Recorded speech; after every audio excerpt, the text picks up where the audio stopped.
So next concept है हमारा OOPs in Python, object oriented programming system. OOPs के अंदर क्या होता है? ओप्स के अंदर क्लासेस एंड ऑब्जेक्ट्स होते हैं। ओप्स के फीचर्स क्या होते हैं? और ओप्स के जो मेन 4 पिलर है, first abstraction, second inheritance, third polymorphism and fourth one encapsulation. ये 4 ओप्स के मेन पिलर हैं, जो कि हमें हमारे पूरे प्रोग्राम को सिक्योरिटी प्रोवाइड करते थे। एक-एक करके हम हर चीज़ देखेंगे। सबसे पहले हम स्टार्ट करेंगे इनहेरिटेंस से। तो उससे पहले हम समझते हैं ओप्स के अंदर क्लासेस क्या होते हैं। क्लासेस मतलब हम एक रियल वर्ल्ड में एग्जांपल दे दूँ, तो एक कोई भी आप चीज़ ले लीजिए, जैसे कि कार है, एक स्टूडेंट है, और क्या बोल सकते हैं हम, जैसे कि एक लैपटॉप है।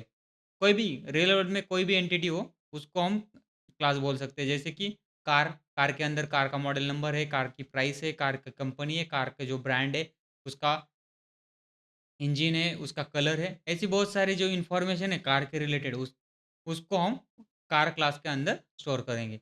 स्टूडेंट स्टूडेंट लेंगे तो स्टूडेंट का आईडी है, स्टूडेंट का नेम है, स्टूडेंट का एड्रेस है, स्टूडेंट्स के सब्जेक्ट्स है, स्टूडेंट्स के मार्क्स है। ऐसी जब हम प्रैक्टिकल करेंगे तब देख आपको बहुत क्लियर समझ में आ जाएगा। उसके बाद ऑब्जेक्ट्स, ऑब्जेक्ट्स मतलब instance variable of the class. Class का एक हम इंस्टेंस क्रिएट करते हैं, उसे हम ऑब्जेक्ट बोलते हैं। और क्लास एक ब्लूप्रिंट होता है ऑब्जेक्ट का। तो चलिए देखते हैं क्लास कैसे लिखते हैं। क्लास लिखने के लिए हमें एक क्लास नाम का कीवर्ड है, उसे यूज़ करना पड़ेगा। क्लास पूरा लोअर केस में आता है। उसके बाद क्लास का कोई भी नाम दे सकते हैं हम मैंने यहाँ पर दिया है स्टूडेंट। उसके अंदर आप देखोगे यहाँ पर इनिट नाम का एक मेथड बना है और दूसरा डिस्प्ले इन्फो। पहले इनिट देखते हैं। इनिट के सामने डबल अंडरस्कोर लगाएं और आगे भी डबल अंडरस्कोर लगाएं। These are special type of method, इसे हम डंडर मेथड्स भी कहते हैं। तो specially init method constructor define करने के काम आता है। तो ऑब्वियसली आप इसको कंस्ट्रक्टर समझ लीजिए, ये कंस्ट्रक्टर ही होता है क्लास के अंदर। अगर हमें किसी क्लास के अंदर कंस्ट्रक्टर डिफाइन करना है, तो हमें इनिट मेथड का यूज़ करना पड़ता है, लाइक दिस। इसके अंदर 4 पैरामीटर है, self, name, age, grade. Name, age, grade ये तो हमें समझ में आ गए। ये क्या है? हम इसको पास करने वाले। लेकिन सेल्फ क्या है? सेल्फ क्या है? सेल्फ खुद इसी क्लास को रेफरेंस करता है। मतलब आप एक सिंपल वर्ड में समझ लीजिए, self is a object of student class. Okay. और उसके बाद एक नॉर्मल मेथड है डिस्प्ले इन्फॉर्मेशन, जिसमें हम स्टूडेंट की इन्फॉर्मेशन डिस्प्ले करने वाले। तो नेक्स्ट है स्टूडेंट क्लास का हमें ऑब्जेक्ट क्रिएट करना है। तो उसके लिए स्टूडेंट वन एक नाम दिया, student one is equal to student C. मैंने क्लास के 2 ऑब्जेक्ट्स क्रिएट किए। फर्स्ट विशाल 20, उसका ग्रेड है ए। उसके बाद स्टूडेंट, स्टूडेंट का नेम राहुल, उसकी एज 22 और ग्रेड बी।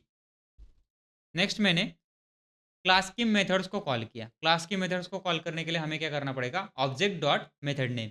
हमारे पास क्लास की मेथड क्या है? क्लास के अंदर डिस्प्ले इन्फॉर्मेशन, डिस्प्ले इन्फो ये हमारी मेथड है, उसको हमें कॉल करने के लिए object dot class method, object dot method का यूज़ करना पड़ेगा। इसलिए हम ऑब्जेक्ट लिखते हैं, object dot student info, student to dot student info. इसे हम एग्जीक्यूट करेंगे तो ये हमें आउटपुट में इन दोनों स्टूडेंट की डिटेल देगा। Series first Vishal, age 20 and grade is A. Second name is Rahul, age is 22 and grade is B. तो ये हमारा आउटपुट है। सो एक और एग्जांपल लेते हैं। कार नाम का हमारे पास एक क्लास है, उसके अंदर init self make model year. ये तो हमें समझ में आ गया, एक कंस्ट्रक्टर है। सेल्फ किसको रेफरेंस करता है? क्लास को रेफरेंस करता है। उसके बाद मेक मॉडल ईयर, ये 3 पैरामीटर है जो कि वैल्यूज हम खुद उसे पास करने वाले। उसके बाद डिस्प्ले इन्फॉर्मेशन सेम मेथड यहाँ पर है। उसके बाद हम कार का एक ऑब्जेक्ट क्रिएट करेंगे, car is equal to car bracket Toyota series. अब हमने एक कार का ऑब्जेक्ट क्रिएट किया है। Car is equal to, this is our object, this is our class name, this is in lower case, this is in init cap. First letter capital है। Class का mostly probably आप try करो कि class का first letter हमेशा capital में होना चाहिए। ऐसा कोई दिक्कत की बात नहीं, आप स्मॉल केस में ही लिख सकते हो, लेकिन एज अ गुड प्रोग्रामर आप उसे अपर केस में लिख दो फर्स्ट कैरेक्टर। तो हमने यहाँ पर एक ऑब्जेक्ट क्रिएट किया है, कार, टोयोटा, कैरमी एंड ईयर 2020, और same object dot method name ऐसे हमने उसको कॉल किया है। Let's see the output for this. See make Toyota, किसने बनाया है? टोयोटा ने बनाया। मॉडल क्या है? कार्मी। एनी एयर क्या है? 2020 का मॉडल है वो। That's it. ये थे हमारे नॉर्मल क्लासेस। तो इसके अंदर हम मल्टीपल मेथड्स, मल्टीपल एट्रीब्यूट्स लिख सकते हैं क्या? यस, डेफिनेटली लिख सकते हैं। सी दिस क्लास, उसके बाद एम्प्लॉय। एम्प्लॉय नाम का क्लास बनाते हैं हम। उसके अंदर एम्प्लॉय एक कंस्ट्रक्टर बनाया, self, name, age, salary. Self यहाँ पे असाइनमेंट किया, नेम, एज एंड सैलरी इनको असाइन वैल्यू किए, जो कि हम ऑब्जेक्ट के थ्रू पास करने वाले हैं। उसके बाद एक डिस्प्ले इन्फॉर्मेशन मेथड है। उसके बाद एक और मेथड है, हम यहाँ पर ऑब्जेक्ट क्रिएट किया। See this name Vishal, age 30, salary 50,000। Next, एक क्लास के हम कितने ऑब्जेक्ट क्रिएट कर सकते हैं? जितने चाहो उतने क्रिएट कर सकते हो, उसको कोई लिमिटेशंस नहीं, मल्टीपल ऑब्जेक्ट क्रिएट कर सकते हो। एक ऑब्जेक्ट, दो ऑब्जेक्ट, 1 लाख बनाओ, 2 लाख बनाओ, कोई दिक्कत की बात नहीं। आप कितने भी ऑब्जेक्ट्स क्रिएट कर सकते हो एक क्लास के। तो इसके अंदर कुछ एक्स्ट्रा मेथड लिख सकते हैं क्या हम? डेफिनेटली लिख सकते हैं। तो इसके अंदर हम एक और मेथड लिखेंगे, def give raise self amount, self salary plus amount. मतलब हमने इसके अंदर एक मेथड लिख दिया क्योंकि हमें उसकी सैलरी इंक्रीज करनी है। Let's emp1 dot raise salary, then emp1 dot display info. Now run it again. First हमने ऑब्जेक्ट क्रिएट किया, name Vishal, age 30, salary 50,000। Okay, उसके बाद Vishal has revised a salary of 50,000, new salary is 55,000। हमने उसकी salary change कर दी। तो उसके बाद हमने कंप्लीट इन्फॉर्मेशन शो किया, name is equal to Vishal, age is 30, salary is 50,000, 55,000। तो नेक्स्ट आते हैं टाइप्स ऑफ वेरिएबल्स पे। तो फर्स्ट है इंस्टेंस वेरिएबल। इंस्टेंस वेरिएबल क्या होते हैं? इंस्टेंस वेरिएबल मोस्टली लिखे जाते हैं इनिट मेथड के अंदर, जो कि हमारा क्लास का कंस्ट्रक्टर होता है, उसके अंदर लिखे जाते हैं, और मोस्टली उसे सेल्फ कीवर्ड के साथ लिखा जाता है। दूसरी बात, इंस्टेंस कीवर्ड हर ऑब्जेक्ट के लिए अपनी अलग कॉपी बना के रखते हैं। उसके बाद आता है क्लास वेरिएबल्स, जो कि मोस्टली कंस्ट्रक्टर के बाहर क्लास के अंदर लिखे जाते हैं, उन्हें हम क्लास वेरिएबल्स कहते हैं। Let's take example for instance variable. See this, these are, ये जो है नेम एंड एज, ये क्लास, ये कंस्ट्रक्टर के अंदर है, तो इन्हें हम बोलेंगे इंस्टेंस वेरिएबल। अगर सेम यहाँ पर मैं कुछ लिख दूँ, name is equal to Vishal and age is equal to 20, ये बन जाते हैं क्लास के वेरिएबल। अगर मैंने वेरिएबल्स को कंस्ट्रक्टर के अंदर डिफाइन किया, तो बन जाते हैं इंस्टेंस वेरिएबल। और जो वेरिएबल्स कंस्ट्रक्टर के बाहर बट क्लास के अंदर लिखे जाते हैं, उन्हें बोलते हैं क्लास वेरिएबल। उसके बाद आते हैं लोकल वेरिएबल्स।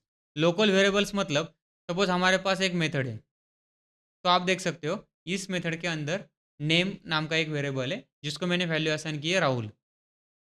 तो ये लोकल वेरिएबल है। लोकल क्यों? क्योंकि इसका स्कोप सिर्फ इसी मेथड के अंदर तक लिमिटेड है। इसके बाहर उसे एक्सेस नहीं किया जा सकता। अगर आपने इस मेथड के बाहर उसको एक्सेस करने की कोशिश की, तो प्रोबेबली वो एक्सेप्शन थ्रो करेगा या एरर थ्रो करेगा। उसके बाद आते हैं ग्लोबल वेरिएबल्स। ग्लोबल मतलब ना कंस्ट्रक्टर के अंदर, ना मेथड के अंदर, ना क्लास के अंदर, उनका एक्सेस ग्लोबली होता है। सपोज मैंने यहाँ पे, ये मैंने वेरिएबल कहाँ डिफाइन किया है? क्लास के भी बाहर। इसका स्कोप क्या है? ग्लोबल। ये इस क्लास के अंदर भी एक्सेस हो सकता है, इस मेथड के अंदर भी एक्सेस हो सकता है, कंस्ट्रक्टर के अंदर भी एक्सेस हो सकता है। यहाँ पर ओपन ग्लोबली कहीं पर भी एक्सेस हो सकता है, क्योंकि इसका स्कोप ग्लोबल है। ये सबके बाहर डिफाइन किया जाता है, क्लास के अंदर नहीं। क्लास के बाहर डिफाइन किया जाता है ग्लोबल एरिया पे, इसे ग्लोबल वेरिएबल्स कहते हैं। सो नेक्स्ट आते हैं स्टैटिक वेरिएबल। स्टैटिक वेरिएबल को मेथड और कंस्ट्रक्टर के बाहर डिफाइन किया जाता है। जैसे कि यहाँ पर आप देख सकते हो, क्लास में fills is equal to 4, this is a static variable. Class variable और स्टैटिक वेरिएबल मोस्टली सेम ही रोल प्ले करते हैं। तो नेक्स्ट है constant variables. Constant variables Python के अंदर अपर केस में लिखे जाते हैं। जैसे कि पाई की वैल्यू 3.14 है, हमने पी आई कैपिटल में लिख दिया, is equal to 3.14। The value of the pi is 3.14 हमारे पास आउटपुट में आ जाएगा, पाई की वैल्यू 3.14 है।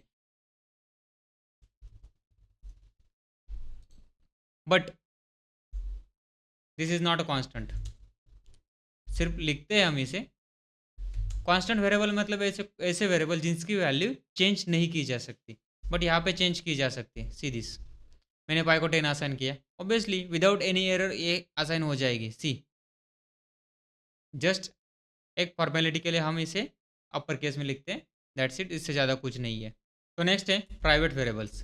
प्राइवेट वेरिएबल्स के अंदर सी दिस, जब भी हमें कभी प्राइवेट वेरिएबल्स डिफाइन करने हैं पाइथन के अंदर, तो हमें उस वेरिएबल के आगे डबल अंडरस्कोर देना पड़ता है। सी दिस, यहाँ पर salary, salary becomes private because we put 2 underscore in front of the salary variables, that's it. इससे ज़्यादा कुछ नहीं होता। अगर किसी वेरिएबल को आपको प्रोटेक्टेड बनाना है तो उसके आगे एक अंडरस्कोर दे दो, प्राइवेट बनाना है डबल अंडरस्कोर दे दो, दैट्स इट।